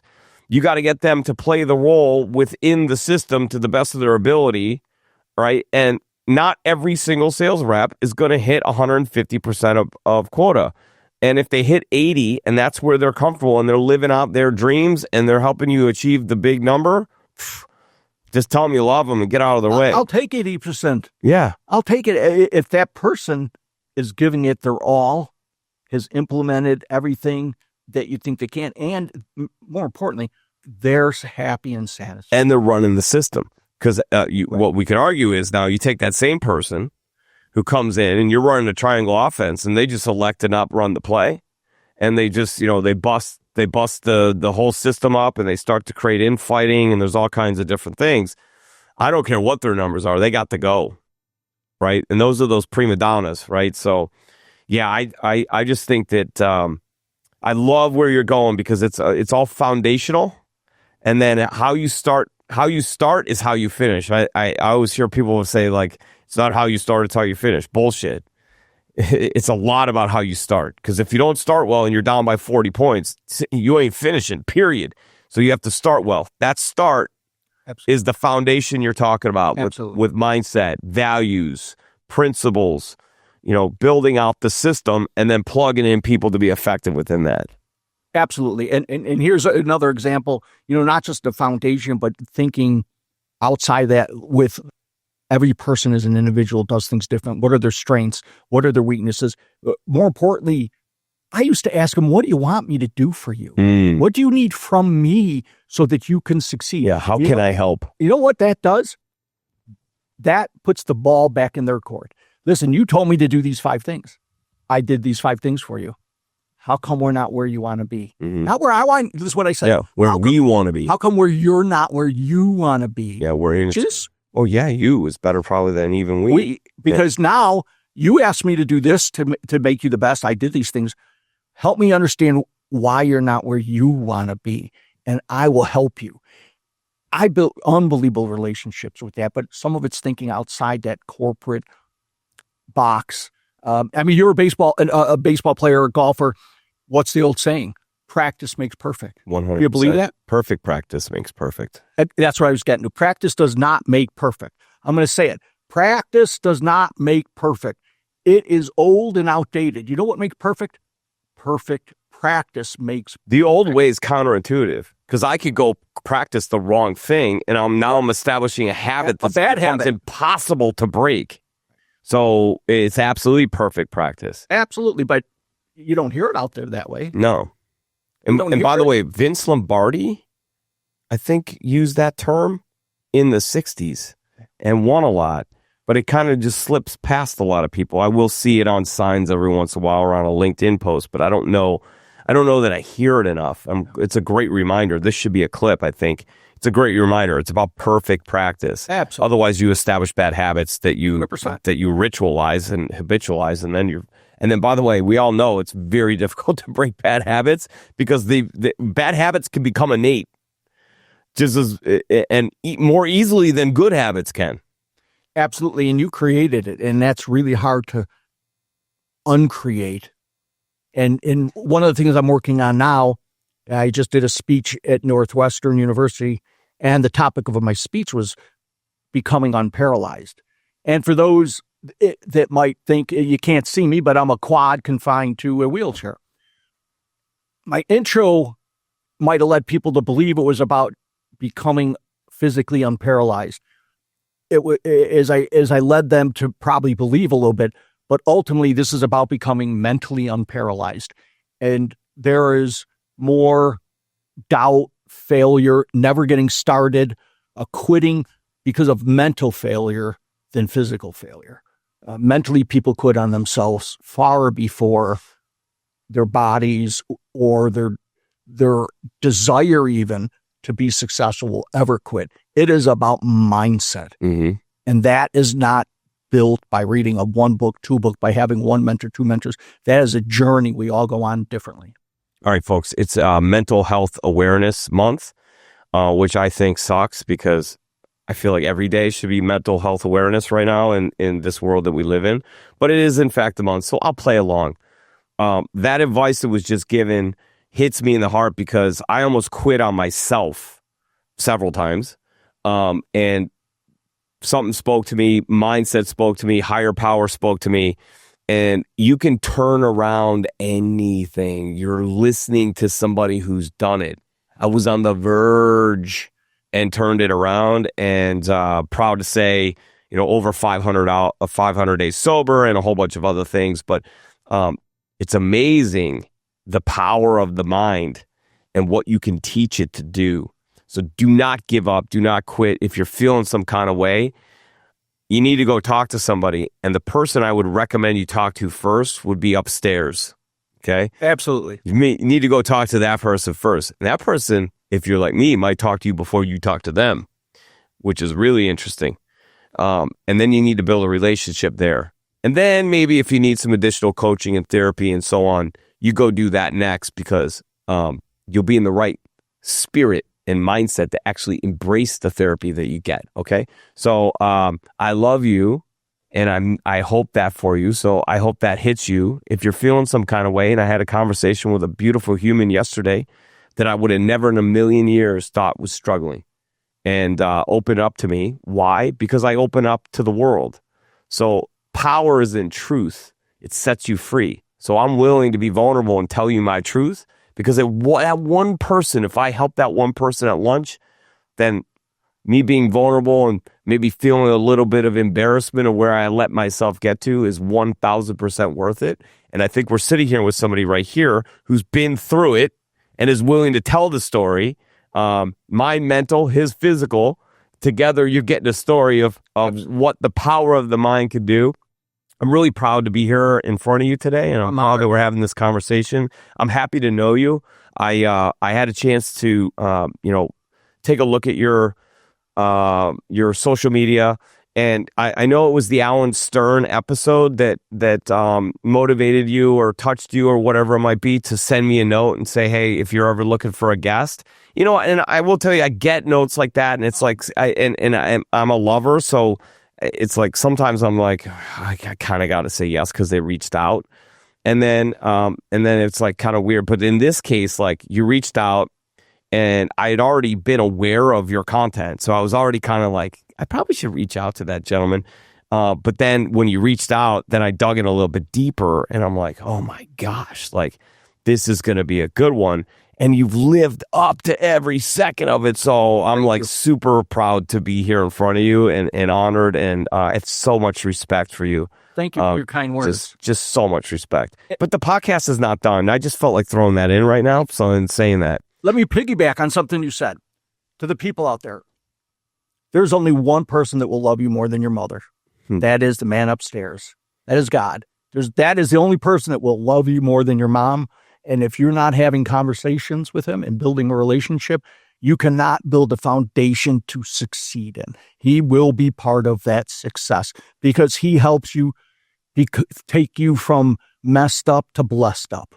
And he can take it and turn it around as long as you go to him and have faith and desire and bring all the tools that we've talked about and more and then some. If you bring that to the table, you can go from messed up to blessed up. It happens. Amen. You got to talk to him though. You got to know him. And I'm not talking about every Sunday. I'm talking about daily. Yes. Just talk to him in your mind. He's in your mind. Just talk to him and you'll hear him back. And he doesn't always respond immediately. So it's not, he's got a long list of things he's doing, but he will get to you. Absolutely. And there's not a person out there that was a mistake. If you're thinking you were a mistake, if you're thinking this is all wrong, trust me, the good man upstairs doesn't make mistakes. No, there ain't no mistakes. No mistakes. And by the way, Brian Swift isn't a mistake. What happened to him ain't a mistake. because he's touched the lives of thousands and probably more than that he's not even aware of because they didn't have the courage to reach out or didn't know how to or whatever. But if you're feeling some kind of way and you need some inspiration, I'm sure you could just send him maybe a comment and a DM to Brian, and he'll lift you up, which is the name of his book. So maybe you should check that out. All right. So now we've got origin story. The nun tells you, go get your law degree. You go get the law degree. You do this, and then you go to the corporate world. You absolutely dominate in the sales game, training game, then management game. And then the purpose hits. How do I smash the two together? So then we start SOAR. Let's talk about SOAR. So SOAR, 501c3 nonprofit, went into our 10th year this year, stands for Swift Outdoor Accessible Recreation. I have a drive to be outdoors. I will take my computer. I will do my work outdoors. I'll shave outdoor. The more I can be outdoors, the happier I am. Ooh, outdoor shaving. That's a new thing. Oh, absolutely. I'll get my hair cut outdoors. That should be a thing. Get your hair cut outdoors. Why aren't we doing it outdoors on a beautiful day? Vitamin D, I heard, is good for you. Absolutely. I've heard. Trick I did with my sales crew. I put a table outside and I ran a phone outside. What they got to win that week was an opportunity to work outside the whole day. No money, cost me nothing. By the way, those are the best incentives. You know what? They loved it. Yeah. It cost me nothing. Yeah. Zero. They wanted to so not be in the office. Yeah. Just to be outside in this grass area with their table and a phone. I got more play out of that than buying them pizza or dinners. Gosh. It was just, you get to work outside. Gosh, you just hit such a cool point because, like, money's awesome, but you know what's even better is freedom. Oh. Like, man, just like giving people some freedom just to be like, yeah, go work out by that tree. You know, and it was. Yeah, you know what? Do your thing, man. Just get the outcome we're looking for. Just do the thing we're looking for. You know what I promised myself? I'm not going outside once. Not once. Yeah. They were outside the whole day. And I did not go out. Yep. That was freedom, baby. You earned it. Yeah. Freedom. Love Guess what? A week later, are we going to do the outdoor thing again? Mm-hmm. Are you going to have that incentive? Yeah. Yeah, I'll bring it around again. And the productivity level probably jumped. Oh. Because there was banter going on. The energy's going on. The people feel it. When people feel boxed in to a thing where they feel like they're having somebody look over the shoulder and like there's all this accountability, like they operate tight. And you know this from prior being an athlete. You can't like make a tackle being tight. You can't throw a baseball as fast as you can being tight. Well, guess what you also can't do? You can't sell tight. You can't write a strategic plan tight. You got to be loose. Can't get into the flow. You can't get in a flow state when you're tight. Absolutely. And you know what? My guess is that person wasn't that productive outside. But guess what I sacrificed?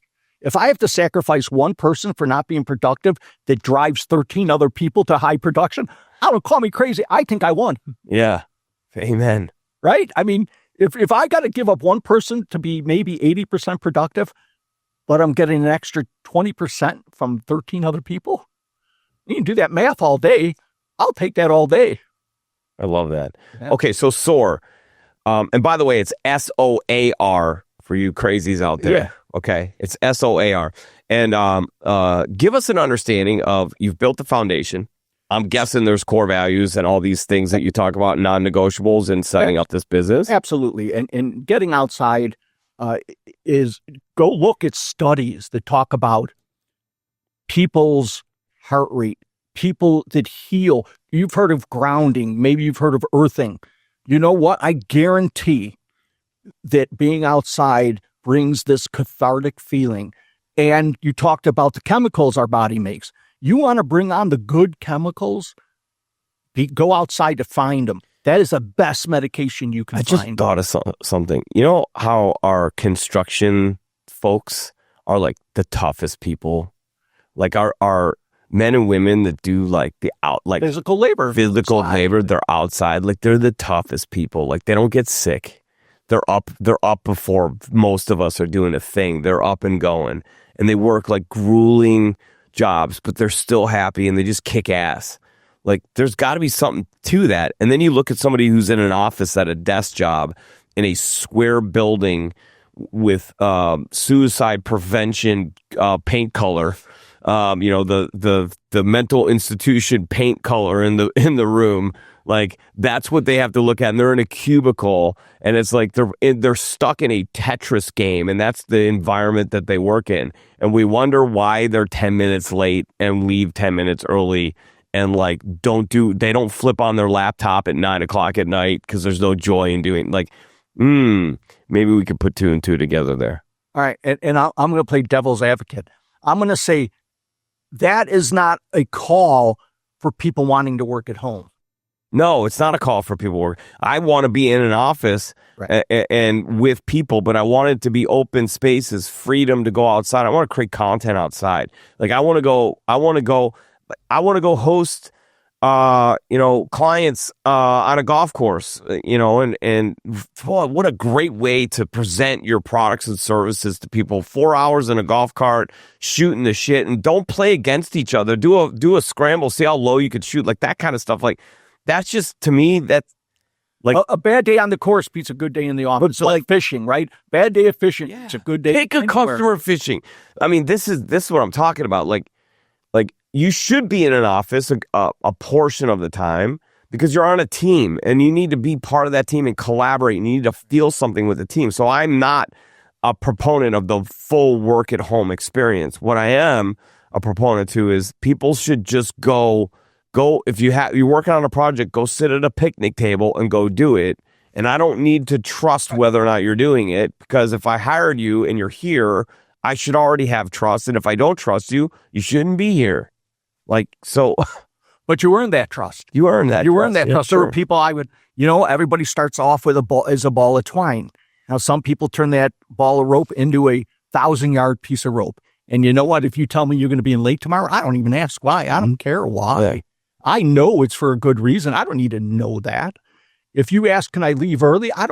If you've earned that rope, I'm not asking you why. Okay, you left her and documenting it. Yeah. I trust you. And when I go to that guy and say, listen, man, I need you to have, I need you to lead the team, put up some big numbers on call volumes, do this. You know what? They don't ask me why. They don't frown. They get it. Mm-hmm. They get it because that is a reciprocal relationship. Treat them like adults, get adults. Yes.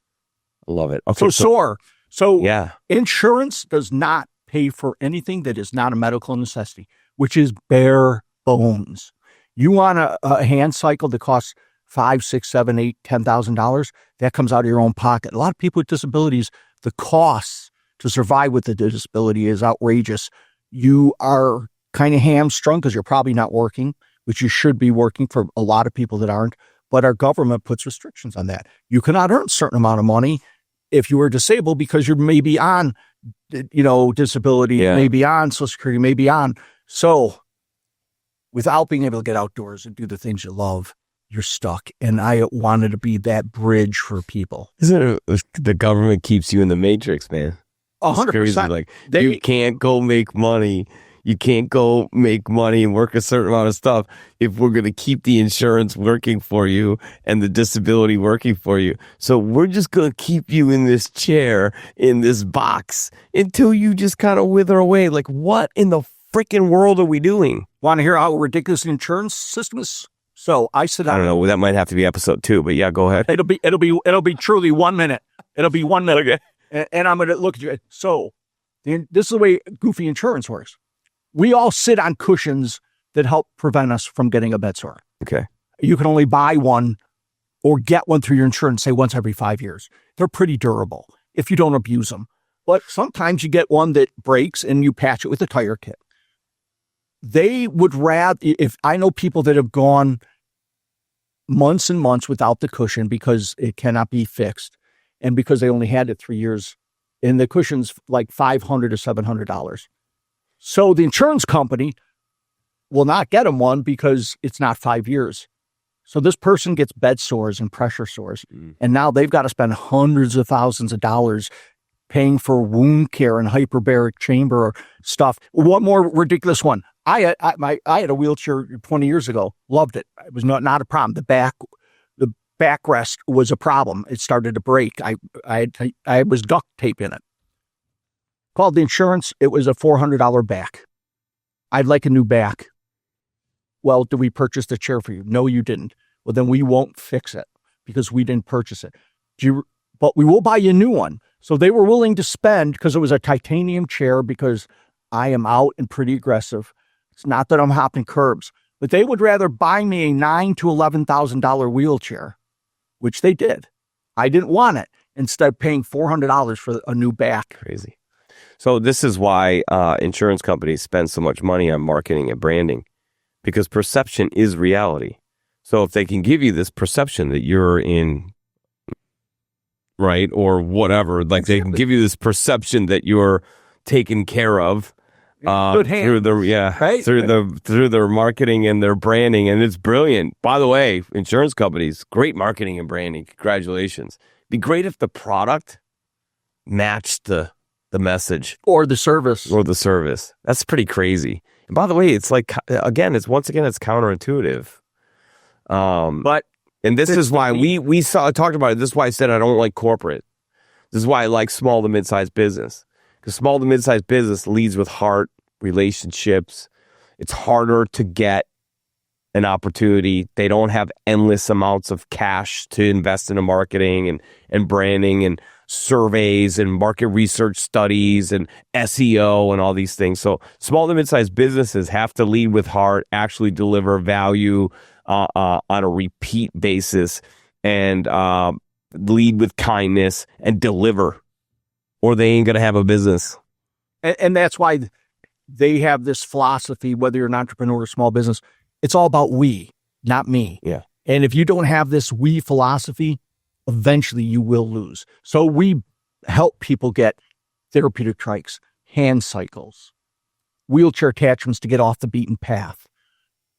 You want to go skiing? I got a guy in Colorado that'll take you skiing. We'll pay for it. You want to go snorkeling off of the Keys? I've got a guy with a handicap accessible boat. What do you want to do? You want to do photography, but you can't handle a camera like me. Your hands don't work. That's the most my hands work. Then I'll get you this arm that attaches to your wheelchair that holds a camera. So all you have to do is push a button or bite this mouthpiece that snaps off the picture. I don't care what you want to do. You want to go hunting? I'll get you a crossbow that self-cocks because you can't cock it yourself. I'll get you handicap accessible hunting blind. You want to go fishing? I can get you an electronic fishing reel. Whatever. I just want to get you outside. And don't forget, for every person that I get something for, it's not about that. That's affecting a community. Oh my Their God. family, their friends, maybe their kids. I got this young sense of pride. I got this young man 2 years ago. All he wanted to do was go out and play in the snow with his wheelchair. They make little skis that attach to your front. Yes. His mom sent me a video of his brothers and sisters and neighbors pushing him into snow piles. And this kid had the biggest smile on his face. How long did you cry? You can't help but get a tear. Damn right. I mean, that's selfish. I'll help you all day. It's like the waterworks. I cried at a song on TikTok the other day. Like, I'm sure as hell crying to that. Oh my gosh. It's a gift. It's amazing. It's a gift I get to give. All right. So I need to know how the sausage is made. Brian, so is the law degree playing into this? Because you said we'll find a way. So is there things you're having to weave in that regard? Like, is it more of the sales talent? Is it what's like? Give me some of the attributes that you're using to achieve this, and what your team is actually doing. Is it advocacy? Is there sponsorship involved? Are people donating time, talent, and treasure to help you to make this work? Like, how do people get involved to support you? It's a 501c3, right? Absolutely. Okay. Yes. The law degree has nothing to do with how we've succeeded. Well, way to waste that money. Yeah. How about time? More so, I wasted 3 years of darn law school. Yeah. No, that law school built a confidence in me. Oh, I'm certain. And certain things in me, but I don't use those skills. I might use them more than I think and not realize. Negotiation. Negotiation. You learn a lot about. Lawyers are pretty persuasive. We can be. Yeah. We can be. So I can't say it hasn't helped. It has. Yeah. But it's not the main thing. So raising funds to be able to buy an electronic freewheel that attaches to your wheelchair that allows you to go out and ride on gravel, on the grass uphill.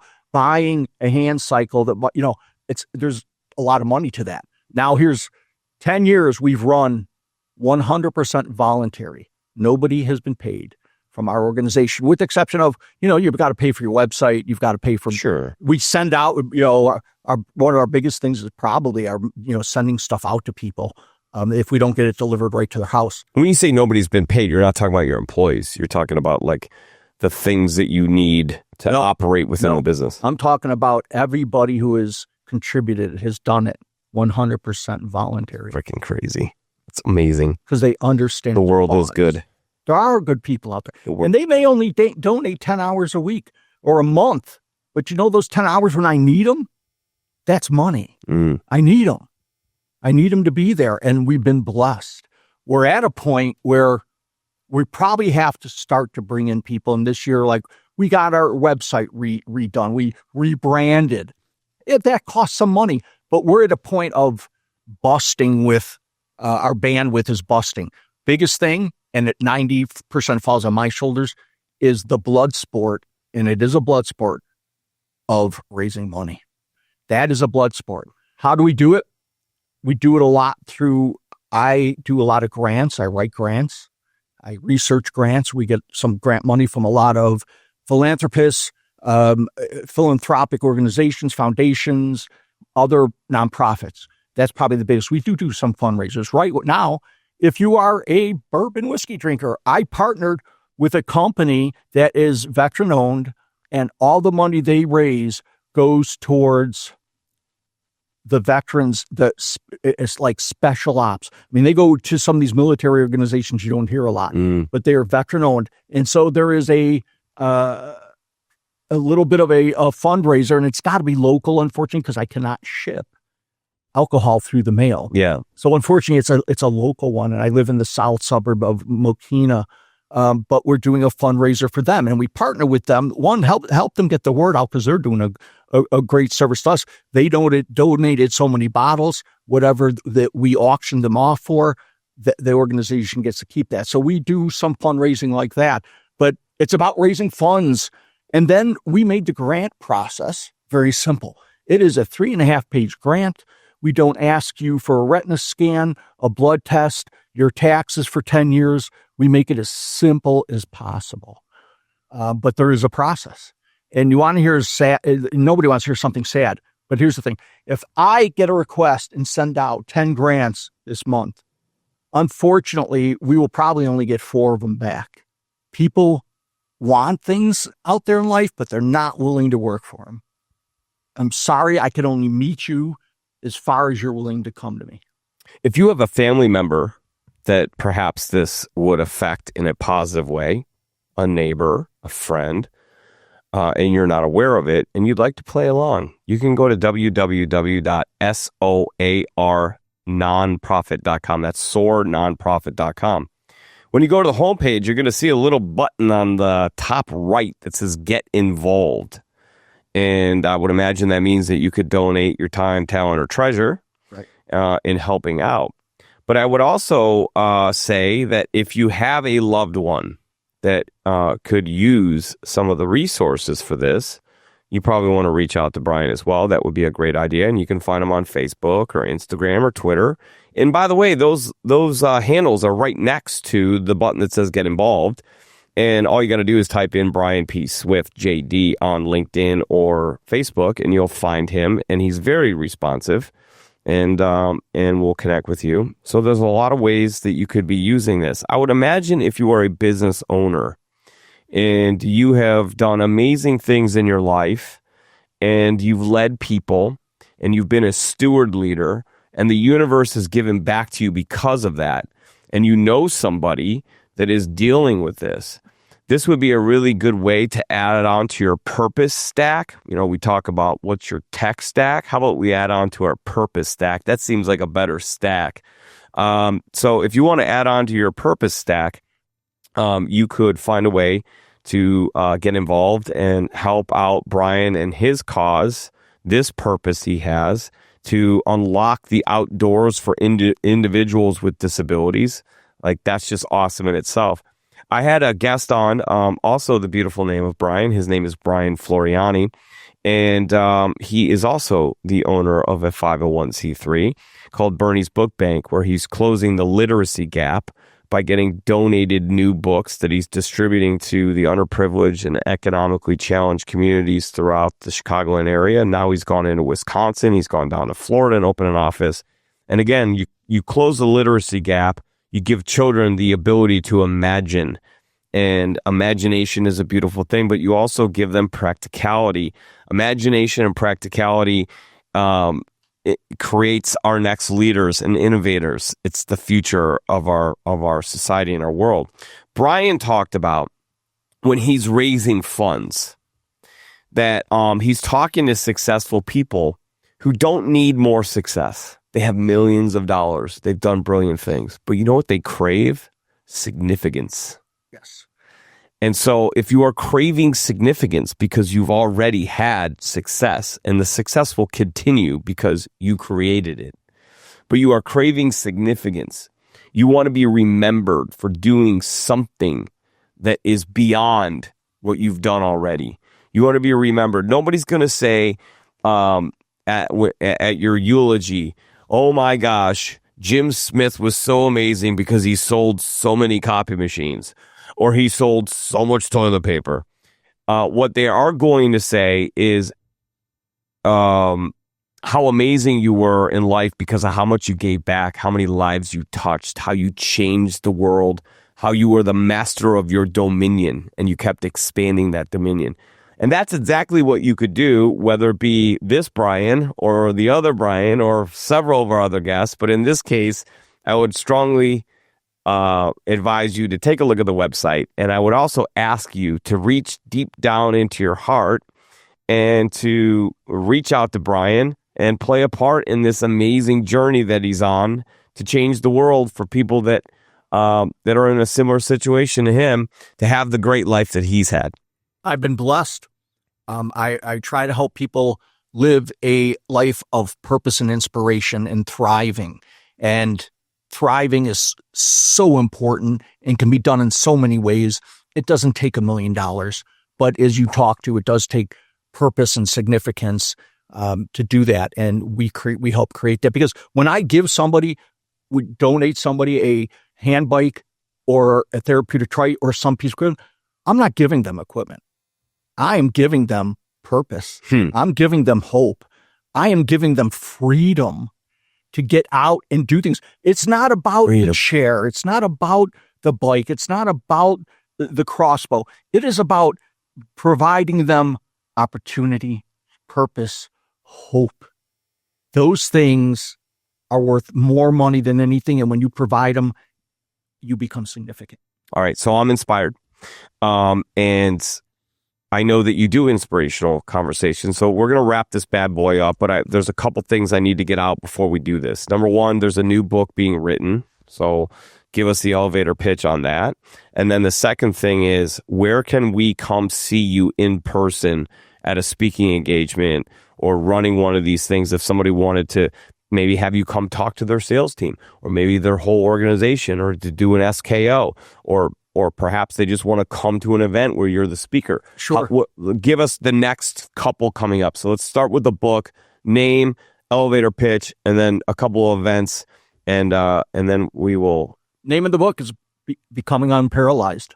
And it is all, regardless of what you might think and people might think, it is not about becoming physically unparalyzed. It is about taking off the handcuffs, the ropes on your mindset. It is all about how to become mentally unparalyzed, because mental paralysis stops more people from starting, thriving, purpose than anything else. So that's the book I'm working on now. In terms of my next event, I some people out there, I know it's big out here. Last night I was at a Tony P event. Oh yeah. So if you know Tony P, yeah. I am. They just had me last night at one of his events. They are going to have me back. They are starting a couple new programs that I'm going to be a part of. So find that out. Come look at LinkedIn. Look at Facebook. You will find when I'm talking or having an opportunity to speak or to present or to host, it will be out there. It'll be on there on the website, brianpswift.com. That's my website. You can go to brianpswift.com. And I don't throw a lot of it on the SOAR, which I should do, which I'll start to do, is put more of my events on SOAR, because I think, and it's not about me speaking, it's about the purpose of the entire event. Tony P had some other amazing speakers there. And with the culmination of us all, there was so much takeaway. I even had tons of takeaway. I love learning, never stop learning. So check out my social media, go to Amazon. I have authored 9 books, and 2 of them are Amazon bestsellers. So if you want to look up Brian P. Swift on Amazon, you're going to find my other books, and just reach out to me. I will respond. And thank you so much. That's a fact. Blessing. That's a fact. Well, thank you. Thanks for taking the time to come out. And I'm so glad that we connected. This is the power of social media. This is the power of networking. This is the power of putting yourself out there and creating content and telling your story. There will be somebody that will find you that becomes part of you, that becomes part of your clan, your team, your squad, whatever you want, and becomes an advocate for you, becomes a multiplier for you. So if you're looking to build your personal brand, I would suggest that you start with a few things that Brian talked about. What's your core values? What's your non-negotiables? What makes you unique, different, and spectacular? You all have it. Talk about it. You don't have to do a post about what you do every single day. You need to do a post about who you are, what you believe in, and why you believe that. And if you do that and you put that out enough, you're going to find your people, and those people are going to rise with you, and that's what it's all about. And Brian, I want to remind you, sir, you got shit done. Thank you. I am blessed to be able to get shit done. And if I don't get shit done, I do not sleep well. So getting shit done is part of my purpose. Well, somebody's going to sleep well tonight. I hope so. Thanks for being on, Brian. Thank you. God bless. Cheers.